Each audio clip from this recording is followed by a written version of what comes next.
time, and it's a good time. It's the best of times, always. So, in the bottom right, we have sporting the red color with no team banner because he goes solo. He is our dear friend, PetitJoe. And up in the top left corner of the map, just doing some StarCraft 2 Terran also hated Ray shenanigans. He is our blue Terran, who we know nothing about, Jay Fuster. So everything seems pretty normal. Jay Fuster building a supply depot very near to his mineral line, actually going double gas, so we'll probably see some very early aggression. PetitJoe, seemingly anticipating that, is already dropping a pylon and a double gateway right up the ramp, so pretty convenient there. I guess he's expecting a little bit something. Good game sense for our player here. It's already going for his first gas, and oh, what do we see? This is the shenanigans I was talking to you about, guys. This is why we can't have nice things. This is why they hate us. We Terrans are also have our own realm of the bullshit realm. So here we go. He's going to go for a double racks, and this is just going to be a very heavy proxy. We see double gas, so it's probably going to be a probably a two proxy racks Reaper all in shenanigan, or could probably just drop in Marauders and completely make me look like an idiot. So here we go. Our Terran is just trying to do his thing, trying to build his wall off. Come on, man. Everyone is going to notice that there's no barracks on the wall off. But anyway, PetitJoe, not scouting, just getting as many gateways as possible, making that little cybernetics core so he can get his stalkers out, but he has no idea, and I mean no idea, that this is even happening. And oh shit, is it happening. But anyway, we do have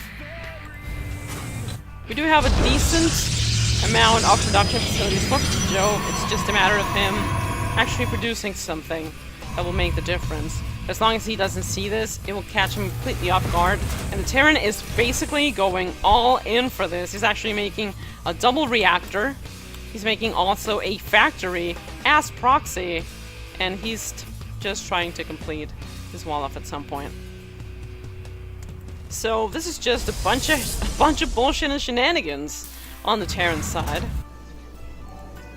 We do have a oversaturation, a little bit of an oversaturation there. A couple of probes fighting for the mineral lines, but he'll probably transfer at any point in time, very soon. We have the first adept out in the field, so that might help, because I mean this took a long while to make, guys, and it's not going fast. It's just not being fast. We have a tech lab on the factory. We'll probably see maybe tanks, or just the entire bio-medevac tank composition just happening outside of PetitJoe's space, who still has no idea of what the hell is going on. And we have the Terran, who's just there, just making his shenanigans happen, just little by little, trying to build up a decent army. Still 2 adepts, pretty strong. Now 4 adepts coming out, so this can just take those Marines on. But as soon as those medevacs start to pop out, it might get a little bit dicier for our Protoss here. And just the Terran is mining out like crazy. He definitely wants to set up the entirety of his army outside and just go for the big push. I think this is just shortening distance, because on the composition side, it's just taking as long as a normal build would take, except that he's just taken 1 base, so all of his resources are just going in there, trying to make this big push happen. We still have no reactor on the starport, which means that we're just pumping out air units 1 by 1, and there it goes. There goes on the reactor. Oh no, wait a second, it's a tech lab.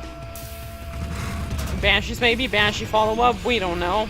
It might happen. Anything can happen now that the shenanigans are happening, and that push is going to come in with full force. We see an Oracle there. You don't see the Mothership Core nearby.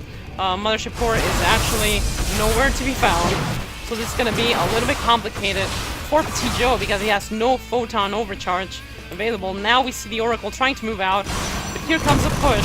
Siege tank is not sieged, so it can still be shut down.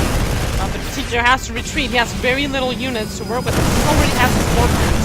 This might help to pump in units faster. But now we see changing, and that mineral line crush. PetitJoe can't push this back. Now it's all the units popping in, just trying to make something happen. That adept's a little bit caught off fire, but now we see 1 adept, 2 adepts, 3 adepts go down, Stalker goes down, the mineral line is under siege, and this looks really complicated for PetitJoe.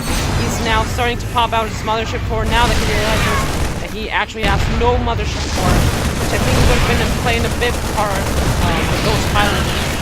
We're very well positioned. But now we see PetitJoe losing quite a bit of miners now. How many kills that tank has? A shit ton of kills, probably. So this is not looking great for PetitJoe, but he's ready to defend. He's ready to fight till the last moment. As we guys can remember, the Terran has nothing. Nothing in space now. All of the workers, or almost all the workers, have died. Oh, here they are. No, he's trying to support the fight, man. There's nothing to do here. Nothing to defend against this. PetitJoe is probably going to lose that Nexus. There is not that many defense here in the base, and that is going to go down. PetitJoe just trying to scramble and make as many gateways as he can to actually just be able to hold this back. The problem is the Terran is way too close. Production is stalled though. It looks a little bit slow. There's the Oracle. Ooh, could it spot it? Could it spot it? Oh no, the workers are in. And PetitJoe didn't see that coming. Okay, the Terran retreats for some reason. PetitJoe is using just this time to gather as many forces as possible before the push goes back in. Now it's accompanied by the Raven, guessing to spot any DTs. Remember, one behind, just Dark Shrine. But in this case, we have no Dark Shrine by PetitJoe. So let's see how this is going to go down. He sees the cannons, he sieges up, and the Terran is ready for the push. Now the Oracle's still doing a lot of work back in base. But this looks insane. It's all going to come down to micro. The Stalkers are coming in. Left, just trying to make something happen. They're going to snipe those tanks. Will there be enough Stalkers to stop this bio? Ooh, now the Stalkers are not shooting. Ooh, a little misclick there. We have an auto turret, and this army is going to be shredded by the Terran. Now the pony cannon under siege. And he loses the Raven, but there's still enough units to cause problems in the Terran base. Now that it's out of range of the tank, we're going to try to diminish the Marine force. There's just too many Marines, and accompanied by Medevac, it just makes it so hard. Now we got the photon overcharge, and the Terran retreats. Now we have a Phoenix out, so there might be an opportunity to zone out that Medevac, and just its overall vision for the tank. He's gonna lose. Those gateways are now powered down. Here he comes towards the mineral line. We have a photon overcharge, but still out of range, and the Terran doesn't seem to be going for bait. He's gonna siege up and try to do as much damage as possible at long range. But PetitJoe very carefully positions his code off units, just trying to snipe that tank to get it out of there. But it's still too high on hit points. But just PetitJoe won't give up. He's ready to give a fight again. And there goes both pylons powering back the gateways, but they're still not producing anything. Just a couple of units for PetitJoe decides to retreat all of his workers now behind the base. Try to regroup and maybe try to think how he can actually do this. He's got the Terran zoned out. He can do something about this. There is no mineral gathering. There is no production for the Terran either. So this just comes down to who can mine the most right now. There's a couple of workers there that the Terran is now sending to try to make something happen. Just try to resume that mining to make more units and just seal the deal. Here comes the Oracle. The Oracle might be helpful. Still, that Nexus is getting very low. There's no more shields, no more of anything. So here it's going to come down to pure micro, pure skill. And down goes the siege tank. This is PetitJoe's time, and he is going to clean that push up. We don't know exactly in what position he might be in. There's just four Marines. The Terran just lost so many units. And this could be the time for PetitJoe to try to regroup, try to gather himself back together. He does have a decent amount of production. None of them have any expansions available, so that's going to be an issue for quite some time. We see very few mineral patches now, actually for both players. a little bit more for the Terran and then for Protoss.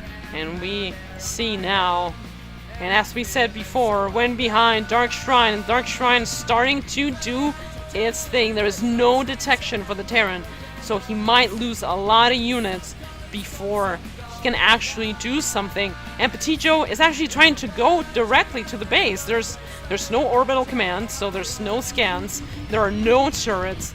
But this army is starting to look scary again, so it might do a little bit of damage. I don't know if this was the right call, but just distrust our Protoss PetitJoe to have made the right decision. There's a lot. Holy shit, that wall off. But anyway, here come the forces of the Terran again, trying to make something happen. PetitJoe has no blink, so it's not available to do some blink stalker micro. Just try to kill as many units as possible. But now comes the DT. I don't know if the Terran sees it, but now the Marines will start just melting away to the DT. Great job by PetitJoe. DT is working at the Titan. He'll probably have no supply availability now to make more units. There's just very little that he can do at this point. There's no engineering bay, so the possibilities of actually having detection are really slim now, and he's losing workers so fast. And down go most of the workers. He just has 2 workers available, and PetitJoe is just making this happen. 1 building at a time and 1 worker at a time. So micro-wise, PetitJoe has all the winning chips on this game.